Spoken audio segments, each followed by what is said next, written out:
নমস্কার বন্ধুরা, আপনারা একটা প্রবাদ বাক্য শুনে থাকবেন, তোর তো বৃহস্পতি তুঙ্গে। লোকের এই কথাটা শুনলেই একটা গর্ব অনুভব হয়, একটা আনন্দের সঞ্চার হয় মনে, যে বৃহস্পতি তুঙ্গ থাকা মানেই আর্থিক দিক থেকে, সামগ্রিক দিক থেকে বা সৌভাগ্যের দিক থেকে একটা বিশাল কিছু প্রাপ্তি। এই বৃহস্পতি তুঙ্গ মানেই সৌভাগ্যের সিঁড়িতে মানে উত্তরণ করা। এই বৃহস্পতি তুঙ্গ মানে আপনার আর্থিক কন্ডিশন ভালো হওয়া, এডুকেশন ভালো হওয়া, বিদ্বান হওয়া, জ্ঞানী হওয়া। কিন্তু এই তুঙ্গ বৃহস্পতি কিন্তু অনেককে আকাশ থেকে মাটিতে ফেলে দিয়েছে, কোটিপতি থেকে ভিখারির দশায় নামিয়ে এনেছে এই তুঙ্গ বৃহস্পতি। তাহলে এমন কি আছে এই তুঙ্গ বৃহস্পতির মধ্যে? লোককে তো এর উপমা দেয় তুঙ্গ বৃহস্পতি মানে খুব ভালো, কিন্তু এমন কি হয় যে এই তুঙ্গ বৃহস্পতি নিজের দশায় অন্তর্দশায় মানুষকে আকাশ থেকে মাটিতে ফেলে দেয়, কোটিপতি থেকে লোনের জালে জর্জরিত করে দেয়। আজকের আমার এই আলোচনা এই বিষয় নিয়ে, তাই এই বিষয়টিকে সম্পূর্ণ শুনুন, এই ভিডিওটিকে সম্পূর্ণ দেখুন, স্কিপ করবেন না। আসা যাক আজকের আলোচনায়। লোকের মুখে মুখে একটি প্রবাদ বাক্য ঘোরে যে বৃহস্পতি তুঙ্গে মানে আঙুল ফুলে কলা গাছের মতো, এবং এই বৃহস্পতি তুঙ্গ থাকা মানেই তার আর্থিক দিক থেকে সমস্তভাবে উন্নতি সাধন, তার সৌভাগ্যের উন্নতি সাধন, তার গৃহগত দিক থেকে উন্নতি সাধন, তার জীবনে মাঙ্গলিক অনুষ্ঠান সূচনা হওয়া, বিয়ে হওয়া, বিভিন্ন মাঙ্গলিক অনুষ্ঠানকে বৃহস্পতি দ্বারা আপনার বলা হয়, বৃহস্পতির উদাহরণ দেওয়া হয়, বৃহস্পতি দ্বারা আপনার রিলেট করা হয়, বৃহস্পতি দ্বারা সম্পর্কিত করা হয়।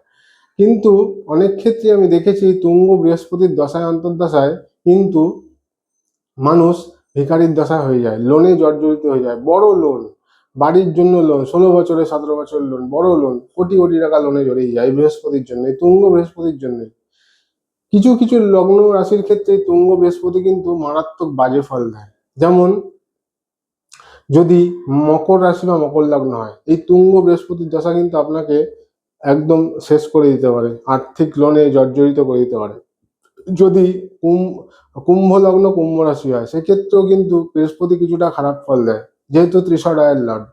এবং যদি তুলা লগ্ন তুলা রাশির হয়, সেক্ষেত্রে দেখেছি এই বৃহস্পতির দশা অন্তর্দশায় কিন্তু এরা লোনে জর্জরিত হয়ে যায়, সারা জীবনই লোন চলছে, মানে 16 বছর 16 বছরই কোনো না কোনো ভাবে লোন চলছে এই তুঙ্গ বৃহস্পতির দশায় অন্তর্দশায় বা বৃহস্পতির অন্তর্দশায় বা দশায়। প্রথমত আমি এই নেগেটিভের দিক দিয়ে সব থেকে প্রথমে রাখবো তুলা লগ্ন বা তুলা রাশি, তারপরে মকর লগ্ন বা মকর রাশি, তারপরে কুম্ভ লগ্ন বা কুম্ভ রাশি, এবং শেষে আপনার বৃষ লগ্ন বা বৃষ রাশি। এক্ষেত্রে এই তুলা লগ্ন বা তুলা রাশি বা মকর লগ্ন মকর রাশি দেখেছি যে এদের কিন্তু বৃহস্পতির দশা খুব ভালো যায় না। বৃহস্পতির দশা অন্তর্দশায় বিভিন্ন কোর্ট কাচারি, লিগাল ইস্যু, আপনার লোন বা ব্যাংক থেকে মানে একটা চিঠি চলে এলো, ব্যাংকের সাথে একটা মানে এমন একটা পরিস্থিতি তৈরি হলো, লিগাল ইস্যু তৈরি হয়ে গেল। এই বৃহস্পতির অন্তর্দশায় দেখেছি বড় বড় কোটিপতিদের এই বৃহস্পতির অন্তর্দশাতেই বা দশাতেই কিন্তু বড় কোনো লোনে জড়িয়ে যায়। এবং আমি দেখেছি আপনার বাস্তুগত ক্ষেত্রে এই তুলা লগ্ন বা তুলা রাশির, মকর লগ্ন বা মকর রাশির, কুম্ভ লগ্ন বা কুম্ভ রাশির বা বৃষ লগ্ন বা বৃষ রাশির, বিশেষ করে বলতে গেলে তুলা লগ্ন বা তুলা রাশির, মকর লগ্ন বা মকর রাশির এবং বৃষ লগ্ন বা বৃষ রাশির দেখেছি যদি নর্থ ইস্ট এক্সটেনশন থাকে, নর্থ ইস্ট কোনোভাবে বাড়ির উত্তর পূর্ব দিক কোনোভাবে এক্সটেন্ডেড মানে বাড়তি হয়ে গেছে কোনোভাবে, এবং বাড়ির দক্ষিণ পূর্ব দিক এক্সটেন্ডেড, উত্তর পূর্ব দিক এবং দক্ষিণ পূর্ব দিক এই দুটো দিকের মধ্যে যদি এক্সটেনশন থাকে, বাড়ির উত্তর পূর্ব দিকে এক্সটেনশন বাড়তি হয়ে গেছে কোনো জায়গা, মানে একটা স্কোয়ার প্লট হলে বাড়ির উত্তর পূর্ব দিকটা কোনটা একদম বেড়ে গেছে, বা বাড়ির দক্ষিণ পূর্ব দিকের কোনটা বেড়ে গেছে, আপনার এরকম একটা এক্সটেনশন হয়ে গেছে, বা একটা একটা প্লট অল্প বেরিয়ে এসছে বাড়ির দক্ষিণ পূর্ব দিকে বা উত্তর পূর্ব দিকে, এক্ষেত্রে দেখেছি এরা কিন্তু আপনার লোনে জড়িয়ে যায়, এদের লোন হয়ে যায় বাড়ির এই উত্তর পূর্ব দিক বা দক্ষিণ পূর্ব দিক যদি এক্সটেন্ডেড থাকে। এছাড়া আরো দেখেছি যদি এই মকর লগ্ন, তুলা লগ্ন বা আপনার বৃষ লগ্ন যদি উত্তর পূর্ব দিকের কোনো ঘরে ঘুমায়, উত্তর পূর্ব দিকের বেডরুমে যদি ঘুমায়, এই কুম্ভ লগ্ন, এই মকর লগ্ন, তুলা লগ্ন বা বৃষ লগ্ন বা এদের রাশিরা যদি উত্তর পূর্ব দিকের কোনো ঘরে ঘুমায় তাহলেও কিন্তু এরা লোনে জড়িয়ে যায়। এদের নানা রকম টেনশন আছে এবং আর্থিক দশা কিন্তু দুর্দশায় নেমে আসে। আমি দেখেছি যাদের ষষ্ঠে বৃহস্পতি থাকে 6th হাউসে, তারাও কিন্তু লোনে জড়িয়ে যান। বা তুলা লগ্নে চতুর্থে বৃহস্পতি থাকে, তাহলে কিন্তু এরা বড় বাড়ির জন্য লোন হয়ে গেল। বাড়িটা তো ভোগ করতে পারলোই না, বাড়ি কিনেছে হয়তো, বাড়িটায় থাকেই না, কিন্তু লোন তাকে চালিয়ে যেতে হচ্ছে। আমি দেখেছি, এটা আমার প্র্যাকটিক্যাল এক্সপিরিয়েন্স। তুলা লগ্ন 4th হাউসে জুপিটার, মকর রাশিতে, সে বাড়ি কিনেছে কিন্তু বাড়ি ভোগ করতে পারছে না, বাড়ির জন্য লোন দিয়ে যাচ্ছে, লম্বা লোন, মানে 16 বছরের লোন, অনেক টাকার লোন। বা কুম্ভ বা মকর লগ্ন মকর রাশি দেখেছি, লোনে জড়িয়ে যাওয়া, স্ট্রাগলফুল লাইফ চলে আসে। বৃহস্পতির দশা কিন্তু আর্থিক কন্ডিশন ডাউন হয়ে যায়, নানাভাবে সমস্যা আসতে আরম্ভ করে। এবং বৃষ লগ্ন বৃষ রাশির দেখেছি, এই অষ্টমপতির যেহেতু দশা, এ কিন্তু হেলথ ইস্যু চলে আসে। বৃষ লগ্ন বৃষ রাশির কিন্তু এই বৃহস্পতির দশা কিন্তু হেলথ ইস্যু চলে আসে, আমি দেখেছি। এবং আমি দেখেছি এই জুপিটার এক্সল্টেড থাকার ফলে এই যে কিছু কিছু রাশি লগ্ন, যেমন তুলা লগ্ন তুলা রাশি, কুম্ভ লগ্ন কুম্ভ রাশি, বৃষ লগ্ন বৃষ রাশি এবং মকর লগ্ন মকর রাশির কিন্তু এই জুপিটার এক্সল্টেড থাকা একদম বর্জনীয়, এগুলো ভালো না। জুপিটার এক্সল্টেড থাকতে নেই, তাহলে কিন্তু এদের লোনে জড়িয়ে যায়।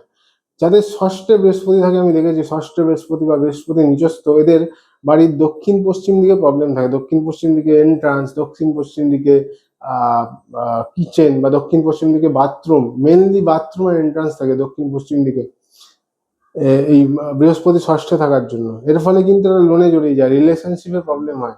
এবং বৃহস্পতি ষষ্ঠে থাকার জন্য, যেহেতু আমাদের সাউথ ওয়েস্ট জোনটা আমাদের চেস্ট বা লাংস এরিয়াকে ইন্ডিকেট করে, এদের কিন্তু লাংসে প্রবলেম হয়, রেসপিরেটরি অর্গানে প্রবলেম হতে দেয়, শ্বাস প্রশ্বাস নেওয়ার প্রবলেম, চেস্টের কোনো হার্টের কোনো প্রবলেম হতে পারে এই ষষ্ঠে বৃহস্পতি থাকার জন্য। এবং এই ষষ্ঠে বৃহস্পতি থাকার জন্য দেখেছি এদের হ্যান্ড টু মাউথ অবস্থা, কিন্তু মানে ধার দেনা হয়ে যায় লোকের কাছে, প্রচুর মানে ধার করে খাওয়া আর কি, এই ষষ্ঠে বৃহস্পতি থাকার জন্য। ষষ্ঠে বৃহস্পতি এক্সল্টেড কুম্ভ লগ্নের, কিন্তু ধার ধার বাকি মানে লেগেই থাকে। তো এই বৃহস্পতি যে সর্বক্ষেত্রেই তুঙ্গ থাকা ভালো তা নয়। বৃহস্পতি যে প্রবাদ বাক্যটি, তোর তো বৃহস্পতি তুঙ্গে, শুনলেই মানুষ একবারে মানে আনন্দে উৎসাহিত হয়ে ওঠে, কিন্তু সেক্ষেত্রে এই প্রবাদ বাক্যটি সব জায়গায় খাটে না। কিছু কিছু লগ্ন রাশির ক্ষেত্রে বৃহস্পতি তুঙ্গে বললে তারা কিন্তু আরো ভয় পাওয়া উচিত, কারণ এই বৃহস্পতি তুঙ্গ কিন্তু তাদেরকে আকাশ থেকে মাটিতে ফেলে দিতে পারে। আমি বৃহস্পতি তুঙ্গে ষষ্ঠে থাকলে দেখেছি, মকর রাশিতে থাকলে এদের পাইলস জাতীয় কোনো রোগ হয়, পাইলস মানে আপনার ইউরিনারি পার্টে পাইলস, ফিস্টুলা, এসব জাতীয় কোনো রোগ হয় এই ষষ্ঠে বৃহস্পতি থাকাকালীন। হজমের প্রবলেম, লিভারের প্রবলেম হয় ষষ্ঠে বৃহস্পতি থাকাকালীন। তো বৃহস্পতিকে এই যে আমাদের বললাম যে বৃষ লগ্ন, তুলা লগ্ন এবং মকর লগ্নর ক্ষেত্রে বৃহস্পতি তো নেগেটিভ। তো বৃহস্পতিকে ভালো করবেন কিভাবে? বৃহস্পতিকে ভালো করতে গেলে মেন যে বৃহস্পতির যে জ্ঞান, সেটাকে আপনাকে আরোহণ করতে, প্রত্যেকদিন বই পড়তে হবে। বিশেষ করে আমাদের শাস্ত্রীয় যে বইগুলো, পুরাণ, উপনিষদ, বেদ, গীতা পাঠ মেনলি। যদি অত কিছু না পারেন 15 থেকে 20 মিনিট গীতা পাঠ করবেন। গীতার অত কিছু না পারলে 2 থেকে 3 পাতা পড়বেন, ওটাকে নিজেরাইজ করবেন, মানে ওটাকে বুঝবেন, বুঝে অ্যাপ্লাই করবেন জীবনে। তাহলে কিন্তু বৃহস্পতি আস্তে আস্তে ভালো হতে আরম্ভ করে। বৃহস্পতি আমাদের গেটকে ইন্ডিকেট করে, আমাদের যে যাতায়াতের গেট, দরজা, সেটা বৃহস্পতি ইন্ডিকেট করে। আমি দেখেছি যাদের বাচ্চাদের বৃহস্পতি খুব ভালো, তাদের কিন্তু এন্ট্রান্স খুব ভালো হয়, বাড়ির এন্ট্রান্স খুব ভালো হয়। আবার যাদের বাচ্চাদের বৃহস্পতি খুব খারাপ, তার কিন্তু এন্ট্রান্স খারাপ জায়গায় পড়ে। বৃহস্পতি দেখলেই বোঝা যায় বাচ্চাটি যে এন্ট্রান্সটা ভালো না খারাপ জায়গায় আছে। বৃহস্পতি খারাপ থাকলে এদের মধ্যে দাম্ভিকতা বেড়ে যায়, অহংকার বেড়ে যায়, জ্ঞানের অহংকার, আমি সব জানি। 3rd হাউসে বৃহস্পতি থাকলে আমি দেখেছি এরা খুব অহংকারী হয়, মানে আমি সব জানতা, আমি শেষ কথা, আমার থেকে জ্ঞানী কেউ নেই। 3rd হাউসে বৃহস্পতি নিজের কথাটাকে প্রায়োরিটি দেয় বেশি 3rd হাউসে বৃহস্পতি থাকলে। এবং আমি দেখি দশমে বৃহস্পতি থাকলে এদের কিন্তু একটা সমস্যা দেখা যায়, দশম 10th হাউসে বৃহস্পতি ভালো ফল দেয় না। তো এই বৃহস্পতিকে ভালো করতে গেলে প্রথমে আপনাকে জ্ঞান আহরণ করতে হবে, প্রথম কথা। দ্বিতীয় কথা, আপনার অশ্বত্থ গাছে জলদান করা বৃহস্পতির জন্য খুবই মানে একটা রামবাণ একটা রেমেডি, অশ্বত্থ গাছে জলদান করা। এবং অনেকে দেখবেন বৃহস্পতি খারাপ থাকলে ব্রাহ্মণদের সম্মান করে না, তাহলে কিন্তু বৃহস্পতি আরো খারাপ হয়ে যায়। অনেকে দেখবেন ব্রাহ্মণদের সাথে পুজো আর্চা নিয়ে দরদাম করে প্রচুর। আর বৃহস্পতি যদি যাদের খারাপ থাকে, এরা ব্রাহ্মণদেরকে ঠিক সম্মান দেয় না, টিচারদের সম্মান দেয় না বৃহস্পতি খারাপ থাকলে। বৃহস্পতি খারাপ থাকলে টিচার ভাগ্য ভালো হয় না। অনেক টিচার পড়ায় আপনাকে কিন্তু ছেড়ে চলে যায়, বেশি দিন পড়াতে পারে না। বৃহস্পতি খারাপের লক্ষণ। বৃহস্পতি খারাপের লক্ষণ হলো ব্রাহ্মণদের সাথে এদের সম্পর্ক খারাপ হয়। বৃহস্পতি খারাপের লক্ষণ হলো এরা ঠাকুরদার বা দাদুর সঙ্গ পায় না। বৃহস্পতি খারাপ বা ভালো বুঝবেন কিভাবে? একদম ইজি। বৃহস্পতি খারাপ বাচ্চাটে বা বৃহস্পতি ভালো বুঝবেন কিভাবে? ছোটবেলা থেকে যদি এরা ঠাকুরদার সঙ্গ পায় বা দাদুর সঙ্গ পায়, মানে দাদুও বেঁচে আছে, দাদুর সাথে ভালো সম্পর্ক, ভাববেন বৃহস্পতি ভালো। আর যদি অনেকের ছোটবেলাতেই ঠাকুরদা বা দাদু মারা যায়, ভাববেন যে বৃহস্পতি খারাপ। তো বৃহস্পতিকে ভালো করতে গেলে আপনার প্রথমে গীতা পাঠ বা ধর্মীয় শাস্ত্রগুলো পাঠ করা, অসত্যবাদে জলদান করা, ব্রাহ্মণদের সম্মান করা এবং কলা গাছকে পুজো করা বৃহস্পতি, এবং বিষ্ণু সহস্রনাম পাঠ করা, এগুলো বৃহস্পতির রেমেডির মধ্যে পড়ে। এবং বৃহস্পতির অনেক দান আছে, কিন্তু এই দান এইরকম ভাবে ওপেন ভিডিওতে বলা যায় না, তার জন্য পার্সোনাল বাচ্চার দেখা অবশ্যই প্রয়োজন। আমি দেখেছি বৃহস্পতি খারাপ থাকলে এদের সোনা শ্যুট করে না, মানে শরীরে সোনা ধারণ করলে এরা সোনা শ্যুট করে না। বৃহস্পতি যদি খারাপ থাকে, বৃহস্পতি খারাপ থাকলে এদের গলায় সোনার চেন থাকলে কিন্তু এরা প্রবলেমেটিক হয়ে যায়, মানে নেগেটিভিটি আছে এদের। বৃহস্পতি খারাপ থাকলে কখনো কারোর থেকে বই বা আপনার যে ওই যে জপের মালা এগুলো নিতে নেই গিফটে। এদেরকে দান করুন, কিন্তু গিফটে নেবেন না। আপনাকে যদি উল্টে গিফট দেয় বৃহস্পতি আর আপনার খারাপ, আপনি দেখেছেন, এইসব নেবেন না, তাহলে কিন্তু বৃহস্পতি আরো খারাপ হয়ে যায়।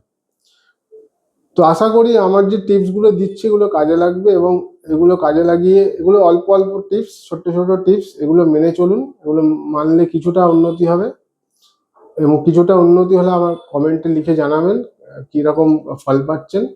আশা করি ভিডিওটি খুবই ভালো লাগবে। ভালো লাগলে লাইক করবেন, শেয়ার করবেন, আমার ইউটিউব চ্যানেলটি অবশ্যই সাবস্ক্রাইব করবেন, একটি লাইক দেবেন এবং বেল আইকনটি প্রেস করতে ভুলবেন না নোটিফিকেশনের জন্য। আজকের মতো নমস্কার।